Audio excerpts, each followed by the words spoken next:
And now we've got Councillor Kay Wesley with us from the Women's Equality Party. How are you, Kay? You all right? Hello, Stuart. How are you? Yeah, I'm very well, thank you. Thanks for having me on. Not so bad. I'm okay. Now, we've got to ask you the question. Why should we vote for you? Right. Well, I have been a councillor already for 4 years in Congleton, and I think my track record speaks for itself. So my manifesto, as you would expect from the Women's Equality Party, it's about a fairer Congleton. It's also about a greener and a safer town as well. So they're the priorities.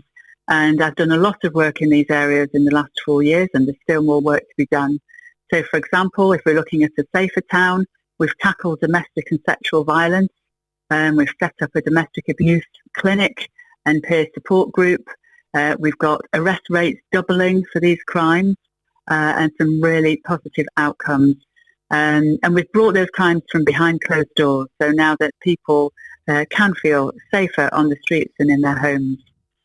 We've become a White Ribbon accredited town, so I led the effort to become White Ribbon accredited, which engages men to challenge violence against women and girls. And we now have 9 male ambassadors who go into our schools and workplaces and help to spread the message about positive masculinity to try and dismantle some of the attitudes that lead to violence against women and violence against men.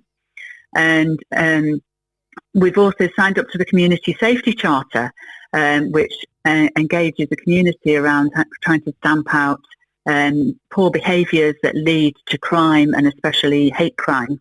And I've been working with the police and with Congleton Pride, of which I'm a trustee, to make them a hate crime reporting centre so that LGBT people feel they have somewhere safe to go if they experience harassment or abuse.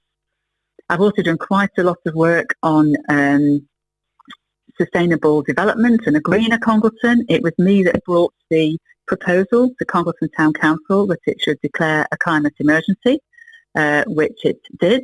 And then I joined the Congleton Green Group, and I've been doing quite a lot of work with colleagues on biodiversity, on carbon footprint, on air quality monitoring. And my role has been largely on the communication side. So I've created new web pages about the green topics and an e-learning that residents can use. I led the effort on that, on the e-learning, so that everyone can live more sustainably. I've done quite a lot of work for the vulnerable in our community. So I lead the Community and Environment Committee. So I was the lead in the COVID crisis. We brought together lots of community groups and charities to make sure that isolated people were supported. And I had the idea of making sure people who lived alone got a Christmas present from the community in 2020. So I've also been a vaccine volunteer. I've been working with the Ukrainian refugees, and I've been on the Christmas Santa collection, and I've done a lot of work with families and with Bromley Farm in the Bromley Farm Hub to help people set up activities and support. On the green agenda again, I'm part of the campaign for a new household waste and recycling centre in Congleton. It's outrageous that we don't have one and that ours closed, and we absolutely need to lobby Cheshire East and make sure that we do get one in future in the reorganisation of waste and recycling.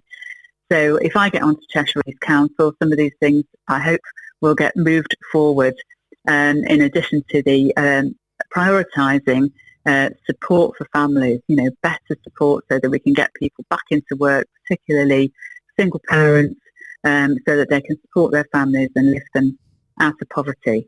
So really it's about getting a fairer Congleton for all of our residents, a greener Congleton and looking after our planet, and making Congleton a safer place to live, both on the streets and behind closed doors. That's my manifesto. What about the people that say you're just for the females and not the males? What would you say to them? Well, I got into politics because of the party with Women's Equality Party in the title, and so it has engaged a lot of people in politics, and some of our core policies are at things that really impact families and women, such as universal free childcare and so on. But these things also benefit parents, male parents as well. So our policies really benefit everybody. So when you get more gender equality and more equality in general. It's not a zero-sum game. If you get more equality for one group, you don't have less equality for another, Stuart. It actually is better for everybody. So we certainly do have policies and strategies, and I've been working hard for all the residents of Congleton, as I think those people I've come into touch with would agree. So yes, it does mean that we prioritise certain things. I guess it's a bit like saying, does the Labour Party only represent labourers? You know, I guess, and Labour Party would say, no, we also, you know, we look after businesses, we look after, you know, office workers and everybody else. We're not just about labourers, although that there might be some roots in the party there. And it's the same for the Women's Equality Party. We're about the benefit of the whole community, but we prioritise things in such a way that we make sure we're focused, really razor-sharp focused on getting more equality across all of our actions in local government. Well, thanks for talking to us today, Kay. Much appreciated. Thanks for having me.